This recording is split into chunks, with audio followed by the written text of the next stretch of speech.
நம்ம ஆராதிக்கிற தேவன் நல்லவர். இம்மட்டும் நமக்கு சுகத்தையும் பலத்தையும் தந்து கடந்த 6 மாதங்களில் கத்தர் கண்மணி போல கத்தர் பாதுகாத்து வருஷத்தின் பாதி நாட்களை முடித்து புதிய ஒரு பாதிக்குள்ளாய் கத்தர் நுழையும்படி கத்தர் நமக்கு கிருபை செய்திருக்கிறார். இந்த வருஷத்தின் பாதி நாட்கள் முழுவதும் கத்தர் நமக்கு எத்தனையோ நல்லவராக இருந்தார். வந்த வியாதிகளில், வந்த பலவீனங்களில், வந்த கண்ணீர்களில், உடைவுகளில், காயங்களில், வருத்தங்களில் அவர் நமக்கு போதுமானவராக இருந்தார். அப்படியே ஆண்டவர் மீதமுள்ள இந்த 6 மாதத்திலும் இந்த வருஷத்தின் மீதம் இருக்கிற அந்த பாதி நாட்களிலும் கத்தர் நம்மோடு கூட இருந்து நம்மை ஜெயமாய் கத்தர் நடத்துவாராக. இந்த மாதத்திலும் கத்தர் தந்த விசுவாச வார்த்தையை நான் வாசிக்கிறேன். யோவான் எழுதின சுவிசேஷம் 4ஆம் அதிகாரம் 50வது வசனத்தின் கடைசி பகுதி. யோவான் எழுதின சுவிசேஷம் 4ஆம் அதிகாரம் 50வது வசனத்தின் கடைசி பகுதி. அந்த மனுஷன் இயேசு சொன்ன வார்த்தையை நம்பி போனான். இயேசு சொன்ன வார்த்தையை நம்பி போனான். இதுதான் ஆண்டவர் இந்த மாதத்தில் தருகிற ஒரு நம்பிக்கையின் வார்த்தை. அந்த வசனத்தை நீங்கள் வாசிக்கும் போது இயேசு அவனை நோக்கி, நீ போகலாம், உன் குமாரன் பிழைத்திருக்கிறான் என்றார். அந்த மனுஷன் இயேசு சொன்ன வார்த்தையை நம்பி போனான் என்று சொல்லப்பட்டிருக்கு. இந்த மனுஷனை குறித்து நீங்க வாசிக்கும் போது யார் இந்த மனுஷன் என்று நீங்க நினைக்கலாம். இந்த மனுஷன் யார் என்றால் ராஜாவின் மனுஷன் என்று போடப்பட்டிருக்கிறது. 46 வசனத்திலிருந்து அப்படிதான் போடப்பட்டிருக்கிறது. ராஜாவின் மனுஷன் என்றால் சில வேதாகமம் ராயல் மேன் என்றும் சில வேதாகமம் நோபல் மேன் என்றும் சொல்லுகிறது. ஒரு பிரபு போல தெரிகிறது. ஒரு நல்ல ஐஸ்வர்யம் உள்ள ஒரு பிரபு இயேசு கானாவூருக்கு வந்திருக்கிறார் என்று கேள்விப்பட்டு இவன் கப்பர்நகூமிலிருந்து கானாவூருக்கு இயேசுவை சந்திக்கும்படி புறப்பட்டு போகிறான். ஏன் புறப்பட்டு போகிறான் என்று நீங்க வாசிக்கும் போது அவனுடைய மகன் மரண அவஸ்தையா இருக்கிறான். ஒரு தகப்பனால தன் பிள்ளை இவ்வளவு ஒரு மரண அவஸ்தையில் இருக்கிறத அவனால பார்க்க முடியல. ஆகவே எப்படியாவது இயேசுவை பார்த்தால் என் மகன் விடுவிக்கப்படுவான், என் மகன் சுகமாவான், என் மகனுக்கு ஒரு அற்புதம் நடக்கும் என்று நம்பி கப்பர்நகூமிலிருந்து கானாவூருக்கு வந்திருக்கிறார் என்று கேள்விப்பட்டு போகிறான். இயேசு வந்தார் என்று கேள்விப்பட்ட போது அவரை சந்திக்க வேண்டும், அவரை சந்தித்தால் என் வாழ்க்கையில் அற்புதம் நடக்கும் என்ற நிச்சயத்தோடு நம்பி போகிறான். வேதம் அழகாய் சொல்லுகிறது, அவரை சந்திக்கும்படி புறப்பட்டு வருகிறான். அங்கே 47வது வசனத்தில் வாசிக்கிறோம், அவரிடத்துல வந்து சொல்றாரு, என் மகன் மரண அவஸ்தையா இருக்கிறபடினாலே அவனை குணமாக்கும்படி வர வேண்டும் என்று அவரை வேண்டிக் கொண்டான் என்று சொல்லப்படுது. என்ன ஒரு விசுவாசம் பாருங்க. நம்பிக்கையோடு வந்தான். இயேசு என் பிள்ளைக்கு அற்புதம் செய்வார் என்று வந்த அந்த மனுஷன் சொல்றான், என் மகனை குணமாக்கும்படி நீர் வர வேண்டும் என்று சொல்லி அவன் என்ன செய்யறான், ஆண்டவற்றை வருந்தி கேட்டுக்கொள்கிறத பார்க்கிறோம். கர்த்தருடைய வார்த்தையை நம்பும் போது விடுதலை உண்டு. தேவனுடைய பிள்ளைகளே, உலகத்தில் எந்த மருத்துவமும் எந்த மனிதனும் தர முடியாத நம்பிக்கையை நம்முடைய தேவன் தருகிறார். அதான் நம்முடைய நம்பிக்கை எல்லாம் இயேசு. வாழ்க்கையில உடைந்து போய் ஒருவேளை இந்த காலைவேளை வந்திருக்கலாம். நீங்கள் எதிர்பார்த்தது ஒன்றும் உங்கள் வாழ்க்கையில கைகூடி வராது போல இருந்திருக்கலாம். இந்த 6 மாதமாய் சில ஏமாற்றங்கள், இந்த 6 மாதமாய் சில கசப்பின் அனுபவங்களை போல உங்கள் வாழ்க்கை கடந்து வந்திருக்கலாம். கர்த்தர் இந்த காலைவேளை நம்மளை பார்த்து சொல்லுகிற வார்த்தை, நான் தருகிற வார்த்தையை நம்பிப்போ, உன் வாழ்க்கையில் அற்புதம் நடக்கும். கர்த்தர் சொல்ற வார்த்தையை நம்பாதனால தான் சிலரை நம்ம வாழ்க்கையில் அற்புதம் நடக்கிறது இல்லை. இன்னைக்கு ஒரு சேலஞ்சை எடுத்துக்கிடுவோம். அந்த வசனத்தை, ஆண்டவரே நம்புவேன், ஆண்டவரே இப்பதான் பாடணும், நம்புவேன் என் இயேசு ஒருவரை. வாழ்க்கையில எல்லா சூழ்நிலையும் நம்பத்தக்கவர் யார் தெரியுமா? இயேசு ஒருவர் மாத்திரம். அந்த வாழ்க்கையில எத்தனையோ முறை உங்க வாழ்க்கையில நீங்க உணர்ந்திருப்பீங்க. இந்த சம்பவம் நடக்கும்போது இந்த மனுஷன் ரொம்ப உடைக்கப்பட்டு இருக்கிறான். தன்னுடைய மகன் மரிக்க போகிறான். என்ன செய்யறதுன்னு தெரியல. ஒரு தடவை இயேசுவை போய் பார்த்துட்டு வருவோம், ஒரு தடவை இயேசுவை போய் கூப்பிட்டுட்டு வருவோம். நம்முடைய வீட்டுக்கு வந்தா ஒரு அற்புதம் நடக்காதா, நம்முடைய பிள்ளை மேல கை வச்சா ஒரு அற்புதம் நடக்காதான்னு சொல்லி தான் கூப்பிட வர்றான். எனக்கு ரொம்ப ஆச்சரியமா இருந்தது. என்னன்னா, இவன் ஐஸ்வர்யம் உள்ள ஒரு மனுஷனா இருந்ததுனால ஒரு வேலைக்காரன் அனுப்பி அவனை கூப்பிட்டுருக்கலாம். இயேசுவை யாரையோ அனுப்பி இயேசு வாங்கன்னு சொல்லி கூப்பிட்டுருக்கலாம். அப்படி கூப்பிடல. நான் போய் தேவனை கூப்பிடுவேன், நான் போய் இந்த இக்கட்டான சூழ்நிலை இயேசுவை கூப்பிடுறேன். அன்பான தேவ ஜனமே, வாழ்க்கையில எல்லா நாளும் நமக்கு சந்தோஷமா இருக்கிறது இல்லை, எல்லா நாளும் நமக்கு களிப்பா இருக்கிறது இல்லை. வாழ்க்கையில் அநேக முறை உடைக்கப்படுகிறோம், அநேக முறை சில வருத்தங்கள் வழியாய் போகிறோம். ஏன் சில நேரத்தில் கணவனோ மனைவியோ பிள்ளைகளோ நம்முடைய குடும்பத்தை சார்ந்த நெருங்கிய உறவுகளோ கூட நம்மை உடைத்திருக்கலாம். இப்படியெல்லாம் உடைக்கப்படும் போது வாழ்க்கையில் சில அற்புதங்களுக்காக நீங்கள் காத்திருக்கும் போது யாரை நீங்கள் நம்புகிறீர்கள், யாரை எதிர்பார்க்கிறீர்கள்? இந்த நல்ல மனுஷனுக்கு இருந்த நல்ல இருதயத்தை பாருங்கள். இயேசுவை நான் நம்புவேன், அவரை நம்பி போறேன், அவரை என் வாழ்க்கையில கூப்பிடுவேன் என்கிற அந்த நம்பிக்கை அந்த மகனுக்கு ஒரு பெரிய விடுதலை தந்தது. உங்கள் வாழ்க்கையில எல்லாராலும் கைவிடப்பட்ட சூழ்நிலைகள் வரும்போதும், எல்லாராலும் மறக்கப்பட்ட சூழ்நிலைகள் வரும்போதும், எல்லாரும் இருந்து எனக்கு ஒரு பிரயோஜனம் இல்லை, நான் தனிமரமா நிற்கிறேன் என்ற சூழ்நிலை வரும்போதும் இயேசுவை மாத்திரம் உங்க வாழ்க்கையில மறக்க கூடாது. சில பிரச்சனைகள் வரும்போது, சில சோதனைகள் வரும்போது, சில போராட்டங்கள் வரும்போது மனிதனை மறக்கிறது போல இயேசுவையும் வார்த்தையும் ஆலயத்தையும் சபையையும் சத்தியத்தை மறந்து விடுவார்கள். அது அப்படி அல்ல தேவனுடைய பிள்ளைகளே. இந்த நம்பிக்கை தான் தேவனை இன்னும் கூட தேடுவதற்கு நம்மை தைரியப்படுத்துகிறது. வேதம் சொல்லுகிறது, அவன் நம்பி வர்றான். இயேசுவை நம்பி இயேசு ஒரு வார்த்தை சொன்ன அற்புதம் நடக்கும் நம்பி, இயேசு என் விண்ணப்பத்தை கேட்பார் நம்பி, இயேசு வந்தா என் பிள்ளை சுகமாவான் நம்பி வந்தான். இவ்வளோ தூரம் பிரயாணம் பண்ணி வருகிறான், கேள்விப்பட்டு வர்றான், எப்படியாவது என் வாழ்க்கையில் ஒரு அற்புதம் நடந்துராதா, நான் தேடி போகிற இயேசு என் வாழ்க்கையில் அற்புதம் செய்ய மாட்டாரா என்று நம்பி வந்தான். அந்த நம்பிக்கை வெட்கப்படுத்தல. அருமையான தேவ ஜனமே, இந்த காலை வேளையில புதிய மாதத்துல வருஷத்தின் பாதி நாட்களை முடிச்சு வருஷத்தின் பாதி நாட்களுக்குள்ள போறோம். ஆண்டவர் மீதம் இருக்கிற 6 மாசம் எப்படி இருக்கும் நமக்கு தெரியாது. இங்க நம்ம 6 மாசத்தை குறித்து தீர்க்க தரிசனம் நம்ம அறிவிக்கிற யாரும் நமக்கு இல்லை. ஆனாலும் சொல்றேன், இந்த 6 மாசமும் நமக்கு நல்ல காலமா இருக்கும். ஏன் தெரியுமா? கர்த்தரை நம்பி வந்த நமக்கு, தேவனைய அடைக்கலமாய் கொண்டிருக்கிற நமக்கு, தேவனைய அரணாய் கொண்டிருக்கிற நமக்கு, தேவன் நம்மோடு இருக்கிறபடினாலே சில சூழ்நிலைகளை கர்த்தர் ஜெயமாய் மாற்றுவார், பலவீனங்களை கர்த்தர் மாற்றுவார், தேவைகளை சந்திப்பார், கண்ணீர்களை கர்த்தர் மாற்றுவார். ஏன் தெரியுமா? இந்த காலவில் அவரை நம்பி வந்திருக்கிறோம். இப்போ இந்த மனுஷன் அவரை நம்பி வந்துட்டு சொல்றான், என் மகன் மரண அவஸ்தையா இருக்கிறான். அப்படின்னா என்ன அர்த்தம்னு கேட்குறீங்களா? சாக போறான், அவனுக்கு மூச்சு இழுத்துட்டு இருக்குது, இப்பமா அப்பமா முடிகிற ஒரு சூழ்நிலை இருக்கிறான். ஆனாலும் நம்பிக்கையோடு வந்திருக்கிறான் பாருங்க. அதான் சொல்லல, நம்புவதற்கு ஏதுவில்லாது இருக்கிற சில சூழ்நிலைகள் நம்புறதா ரொம்ப கஷ்டம். நம்புவதற்கு சாதகமான சூழ்நிலையில நம்ம ஈஸியா நம்பிட்டு போயிடுவோம். இப்போ இந்த மனுஷனுக்கு நம்புவதற்கு ஏதுவில்லாத சூழ்நிலை, அவனுடைய மகன் வந்து மரிக்க போகிறான். ஆனாலும் இயேசுவை நம்பி வர்றான். 4ஆம் அதிகாரம் 48ஆம் வசனத்துல ஆண்டவர் சொல்றாரு, இவன் சொல்றான், ஆண்டவரே மரண அவஸ்தையா இருக்கிறான், அவனை குணமாக்கும்படி நீர் வர வேண்டும். அவர் என்ன சொல்லியிருக்கணும்? அப்படியாப்பா நான் வர்றேன்ப்பா, நீ போ, உன் பின்னாலே நான் வர்றேன் அப்படின்லாம் சொல்லலை. அற்புதத்தையும் அடையாளத்தையும் கண்டாதான் நீங்க நம்புவீங்களா அப்படின்னு சொல்லி தான் கேட்கிறாரு. கொஞ்சம் ஹார்ஸா பேசுனது போல பேசுறாரு, கொஞ்சம் சூழ்நிலையை புரிஞ்சு கொள்ளாதபடி பேசுற மாதிரி பேசுறாரு. வேதம் சொல்லுகிறது, அடுத்த வசனத்துல வாசிச்சோம், அதற்கு அந்த ராஜாவின் மனுஷன் சொல்றான் 49ஆம் வசனத்துல, ஆண்டவரே என் பிள்ளை சாகிறதுக்கு முன்னே வர வேண்டும். அப்பா இப்போ வேற மாதிரி பேசுறதுக்கு நேரம் இல்லை ஆண்டவரே, இப்போ வேற மாதிரி சிந்திக்கிறதுக்கு நேரம் இல்லை ஆண்டவரே. அவன் மரணத்துக்கு சமீபமா இருக்கிறான். ஆங்கில வேதாகமம் சொல்லுது க்ளோஸ் டு டெத்னு சொல்லுது. மரணத்துக்கு சமீபமா வந்துட்டான், மரணத்தின் விளிம்பில் இருக்கிறான், அவன் செத்துருவான். நீ லேட்டா வந்தா செத்துருவான். ஐயோ என்ன நம்பிக்கை பாருங்க. ஆண்டவர் இப்போ வந்துருங்கப்பா, இப்போ வந்துருங்க, இப்போ வந்தா என் மகன் பிழைச்சிருவான். கொஞ்சம் லேட் பண்ணினீங்கன்னா என் பிள்ளைய நான் இழந்துருவேன். சாகிறதுக்கு முன்னே வர வேண்டும். உங்க வாழ்க்கையில நீங்கள் விடுதலை பெற வேண்டிய ஒரு சமயம் என்று கர்த்தர் ஒன்றை வைத்திருப்பார். அதற்கு முன்பாய் வந்து உங்களை விடுவிப்பார். தேவனுடைய பிள்ளைகளே, எத்தனை பேர் நம்புறீங்க? ஆண்டவர் என் வாழ்க்கையில் நிச்சயமாய் வருவார், நான் ஆராதிக்கிற தேவன் என் வாழ்க்கையின் நடுவில் வந்து என்னை விடுவிப்பார், பிரச்சனைகள் நடுவில் வந்து விடுவிப்பார், கண்ணீரின் நடுவில் வந்து விடுவிப்பார் என்று எத்தனை பேர் நம்புறீங்கன்னு எனக்கு தெரியல. அவன் சொல்றான், சாகிறதுக்கு முன்ன வந்துடுறீங்களாப்பா. அவனுக்கு இருந்த விசுவாசம் அப்படி. ஆண்டவரே செத்த பிற்பாடு அற்புதம் செய்வார். ஒருவேளை அந்த மனுஷனுக்கு அது தெரியாம இருந்திருக்கலாம். ஆனா அவன் சொல்றான், சாகிறதுக்கு முன்ன வந்துருங்க ஆண்டவரே, சாகிறதுக்கு முன்ன வந்துருங்க. எத்தனை பேர் இந்த காலவெளியில கண்ணீரோடு வந்திருக்கிறீங்க எனக்கு தெரியாது.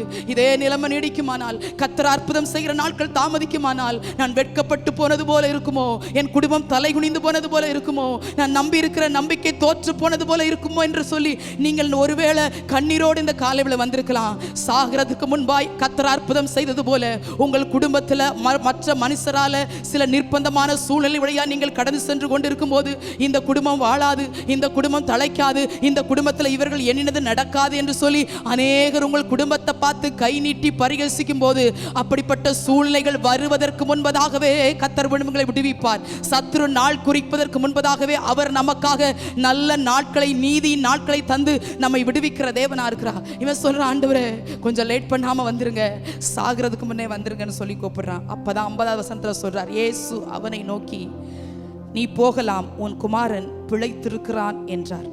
அந்த மனுஷன் இயேசு சொன்ன வார்த்தையை நம்பி போனான். ஒன்னும் சொல்லல. ஆண்டவர் நீ போப்பா, நீ போ, சமாதானமா போயிட்டு வா அப்படின்னு கூட சொல்லல. நீ போகலாம், உன் குமாரன் பிழைத்திருக்கிறான். திரும்ப கூட ஒரு வார்த்தை கேட்கல.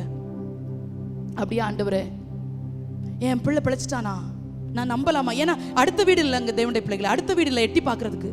அவன் இன்னும் ஒரு 30 கிலோமீட்டர் 40 கிலோமீட்டர் பயணம் செஞ்சு தான் போகணும். ஏன்னா அவன் வந்து கப்பர்நகூம்ல இருந்து வந்திருக்கிறான், கானாவூருக்கு வந்திருக்கிறான். இந்த கானாவூர் ஸ்பெஷலா என்னன்னா, தண்ணீரை திராட்சரசமாய் மாற்றினது அந்த கானாவூர் ஸ்பெஷல்.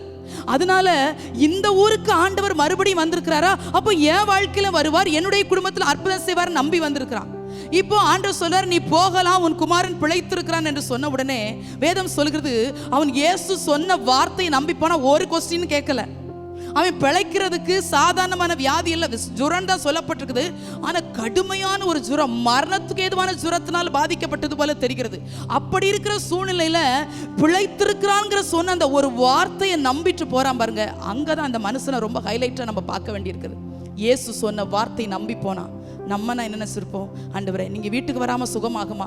நிறைய பேர் ஊழியக்காரங்கிட்ட ஜெபிக்க வரும்போது ஊழியக்காரங்க தலையில் கை வைக்கணும், தலையை பிடிச்சி 2 ஆட்டணும், அப்படிலாம் தான் செஞ்சாதான் சிலருக்குலாம் நம்பிக்கையே வரும். இந்த மனுஷன் ஒன்றும் கேட்கல, சந்தோஷமாக போயிட்டான், ஒரு வார்த்தையும் கேட்காம போயிட்டான். ஏன்? இயேசு சொன்ன வார்த்தையை நம்பி போனான். இந்த காலை வேளையில் ஆண்டவர் நம்மை குறித்து சொல்றார், பிழைத்திருப்பாய், நீ வாழ்ந்திருப்பாய். பிழைத்திருப்பான்னு என்ன அர்த்தம்? வாழ்ந்திருப்பாய் என்ற அர்த்தம். உங்கள் குடும்பம் பிழைச்சிருக்கும், உங்கள் பிள்ளைகள் வாழ்ந்திருப்பாங்க, உங்கள் வருமானம் பிழைச்சிருக்கும். எதெல்லாம் மறிச்சிட்டு நினைக்கிறீங்களோ, எதெல்லாம் இல்லைன்னு நினைக்கிறீங்களோ, எதெல்லாம் கைமீறி போயிட்டு நினைக்கிறீங்களோ, எல்லாவற்றிலும் கர்த்தர் ஒரு புதிய வாழ்க்கை கர்த்தர் நமக்கு தர வல்லமை உள்ள தேவனா இருக்கிறார். அதான் வேதம் சொல்கிறது, பிழைத்திருக்கிறான் அப்படின்னு சொன்ன வார்த்தையை நம்பிட்டு திரும்பி கூட பார்த்தானா என்னன்னு தெரியல, அவன் போக ஆரம்பிச்சிட்டான், கிளம்பி ஊருக்கு போக ஆரம்பிச்சிட்டான், பிள்ளைய பார்க்க போக ஆரம்பிச்சிட்டான், வீட்டுக்கு போக ஆரம்பிச்சிட்டான். நீ போகலாம், உன் குமாரன் பிழைத்திருக்கிறான். என்ன அருமையான வார்த்தை! ஒரே வார்த்தையில் அற்புதம். தேவனுடைய பிள்ளைகளே, 1 சாமுவேல் 1:17 வாசிக்கிறோம். அன்னாள் அம்மா துக்கமா வந்தாங்க, ஆலயத்தில் உட்கார்றாங்க, அழுறாங்க, வேதனை குமுறாங்க, கண்ணீர் வடிக்கிறாங்க, நெடுநேரம் ஜெபிக்கிறாங்க. ஏலி சொல்றார் ஒரு வார்த்தை, இஸ்ரவேலின் தேவனாகிய கர்த்தரிடத்தில் கேட்ட விண்ணப்பத்தின்படி உனக்கு ஆக கடவுது. அந்த ஒரு வார்த்தையை நம்பிட்டு போறாங்க.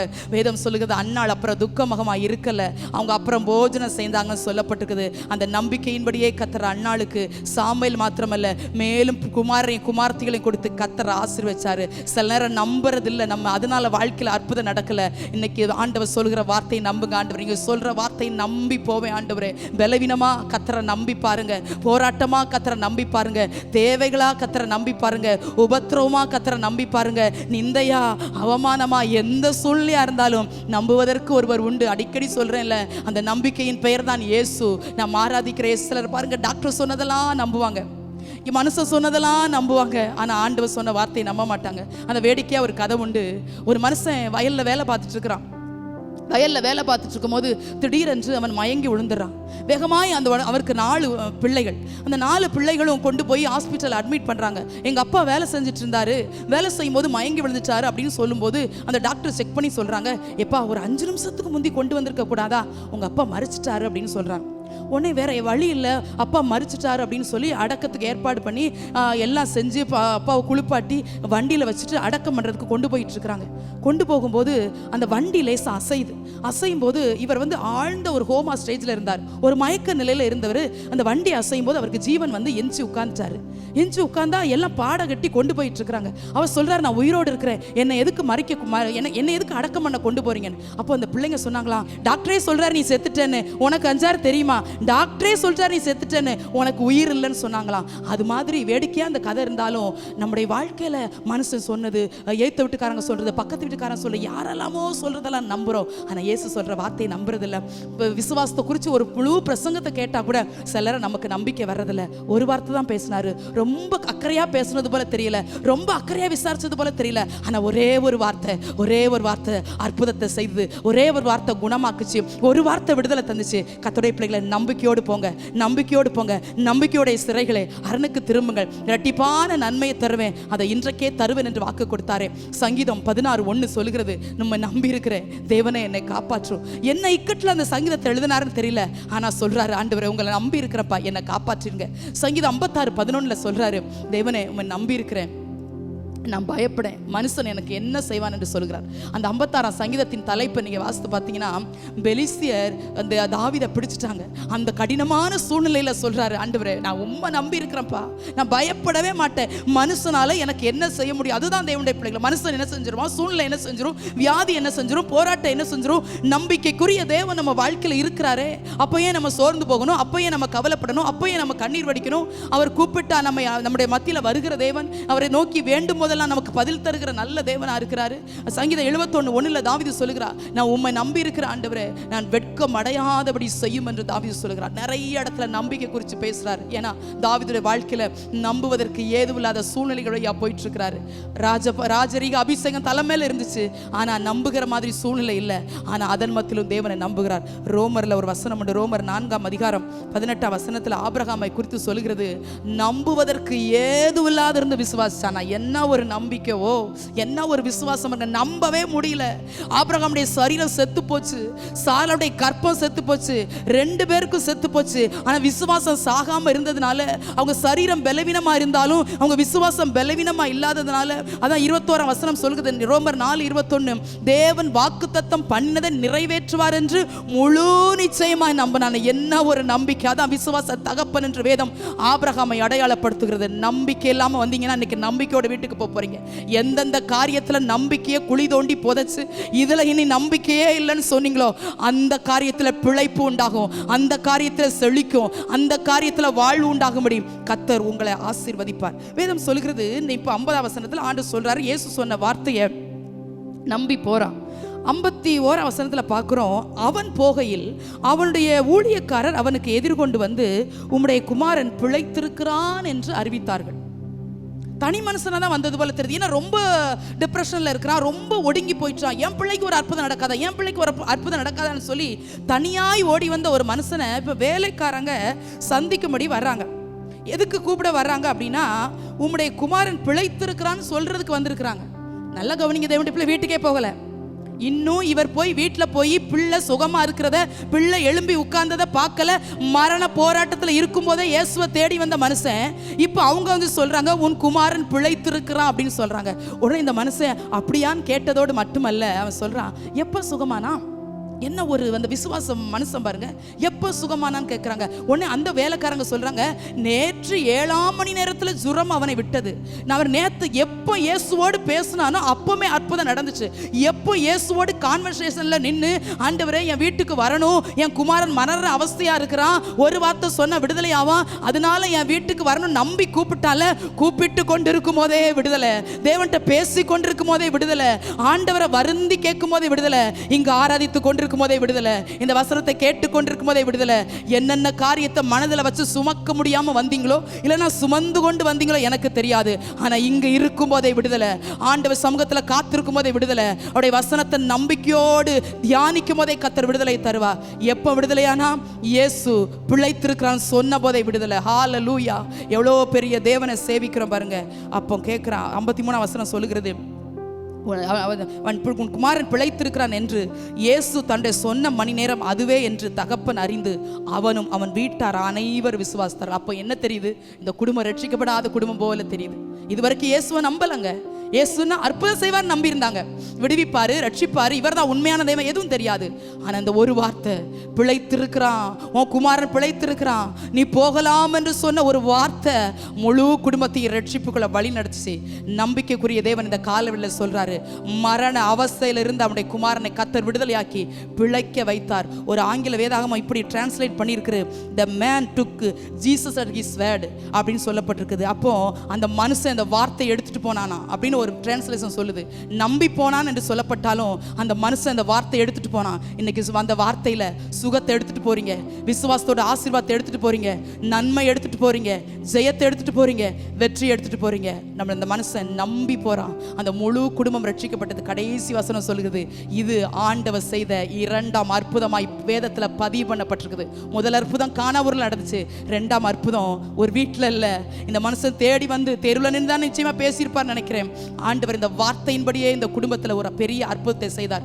எதெல்லாம் உங்க வாழ்க்கையில் அவஸ்தையா இருக்குதுன்னு நினைக்கிறீங்க, இது இந்த காரியம் என் வாழ்க்கையில் அவஸ்தையா இருக்குது, நினைச்சாலே அழுறேன், நினைச்சாலே உடைகிறேன், அது குடும்பமா இருக்கலாம், எதிர்காலமா இருக்கலாம், நிகழ்காலமா இருக்கலாம், பிள்ளைகளை குறித்த அவஸ்தையா இருக்கலாம், கடனாகி அவஸ்தையா இருக்கலாம், கண்ணீராகி அவஸ்தையா இருக்கலாம், நிந்தையாகி அவஸ்தையா இருக்கலாம். எல்லா அவஸ்தைகளையும் ஆனந்தமாய் மாற்ற தேவனால முடியும். இயேசு சொன்ன வார்த்தையை நம்பி போனான் என்று வேதம் சொல்கிறது போல நம்பி போறீங்க. தேவ சமூகத்தில் எழும்பி நின்று இந்த மாதத்தில் சாட்சி சொல்ல போறீங்க. நான் நம்பினேன், இந்த நம்பிக்கையினால கர்த்தர் என் குடும்பத்தை வாழ வைத்தார், என் குடும்பத்தை செழிக்க செய்தார், என் குடும்பம் வாழ்ந்திருக்கிறது என்று சொல்லி அநேக அற்புதங்களை நீங்கள் சொல்லும்படி கர்த்தர் உங்கள் வாழ்க்கையில் அற்புதம் செய்வார். கடந்த நாட்கள் ஒரு சகோதரி இப்படி சொன்னாங்க, அநேக ஆண்டுகளுக்கு பின்பு கர்த்தர் அவருக்கு குழந்தை தந்திருந்தார். அந்த குழந்தை கிட்டத்தட்ட பிறந்த பிற்பாடு மரிக்கிற 9 வருஷம் கழித்து அவர் குழந்தை பிறந்தது. எவ்வளோ ஆசையா இந்த குழந்தை அவர்கள் கையில் வாங்கினார்கள். ஆனால் அந்த குழந்தை மரணத்துக்கு தருவாயில் இருந்தது. அதை ஹாஸ்பிட்டலில் இங்குபேட்டரில் வச்சிருந்தாங்க, பிள்ளைகளை வைக்கிற அந்த இங்குபேட்டரில் வச்சிருந்தாங்க. ஒவ்வொரு நாளும் பார்க்க போகும்போது அந்த பிள்ளையோட நிலைமை மோசமாகுமா. ஒரு நாள் டாக்டர் சொல்வாரா இந்த பிள்ளையோட லங்ஸ் சரியாக செயல்படலைன்னு, ஒரு நாள் சொல்வாரா ஹார்ட் சரியாக செயல்படலைன்னு. நம்பிக்கையே இல்லை. ஆனாலும் அந்த பிள்ளைய ஒரு நாளைக்கு ஒரு தடவையோ 2 தடவையோ அந்த பிள்ளையை பார்ப்பதற்கு டைம் கொடுப்பாங்களாம். அப்பெல்லாம் போய் அந்த பிள்ளையை கரத்தில் ஏந்தி வச்சுட்டு சொல்லுவாங்களாம், இந்த பிள்ளை வாழும், இந்த பிள்ளை பிழைக்கும், இந்த பிள்ளை ஜாதிகளுக்கு தீர்க்கதரிசியா மாறும், இது ஒரு ஊழியக்காரியா மாறும் சொல்லிட்டு வருவாங்களாம். அங்க இருக்கிற நேட்ஸ் எல்லாம் அவங்கள பார்த்து சிரிப்பாங்களாம். அக்கா என்ன ஒரு நம்பிக்கை உங்களுக்கு, இந்த பிள்ளை செத்துரும்க்கா, இன்னைக்கு செத்துரும் அப்படின்னே சொல்லுவாங்களாம். ஒவ்வொரு நாளும் ஆனா சந்தோஷமா போய் கர்த்தர் என் வாழ்க்கையில் அற்புதம் செய்வார் என்று சொல்லி அந்த குட்டி குழந்தைய கிட்டத்தட்ட 1.5 கிலோவோ என்னமோ தான் இருந்துச்சு, அந்த குழந்தையை தூக்கிட்டு அப்படி சொல்லிட்டு இங்குபேட்டில் போட்டுட்டு அழுதுட்டே திரும்ப வருவாங்களாம். நாட்கள் சில கடந்து சென்றது, பல நாட்கள் கடந்து சென்றது, பல வாரங்கள் கடந்து சென்றது. அந்த பிள்ளைக்கு எந்தெந்த உறுப்புகள்லாம் செயலற்று போய் செயலிழந்த நிலையில இருந்துச்சோ கர்த்தர் புதிய உறுப்புகளை கர்த்தர் சிருஷ்டித்தார், புது பலனை தந்தார், புது சிருஷ்டியாய் மாற்றி இன்னைக்கு தாயோடு சேர்ந்து சிறு வயதிலிருந்தே கர்த்தருக்காய் ஊழியம் செய்து கொண்டிருக்கிறது.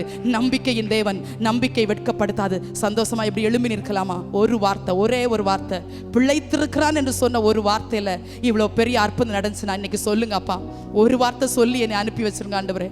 1 மணி நேரம் ஆண்டவர் நம்மோடு பேசணும் அவசியம் இல்லை, ஒரு வார்த்தை போதும். ரீகமா ஷேக எல்லாரா தாரா ரீகா பாபா கத்தரால் அற்புதம் செய்ய முடியும், அற்புதம் செய்ய முடியும், அற்புதம் செய்ய முடியும். எல்லாரும் சொல்லுங்க ஆண்டவரே, ஒரு வார்த்தை சொல்லிருங்கப்பா, நான் சந்தோஷமா வீட்டுக்கு போறேன். கண்ணீரோடு தான் வந்தேன், தேவையோடு வந்தேன், பலவீனத்தோடு வந்தேன், அழுதுதான் வந்தேன் ஆண்டவரே. ஆனா ஒரு வார்த்தை சொல்லிருங்க. அல்லேலூயா. ஒரு வார்த்தை சொல்லும் கர்த்தாவே, எங்கள் வாழ்க்கையெல்லாம் செழிப்பாகுமே.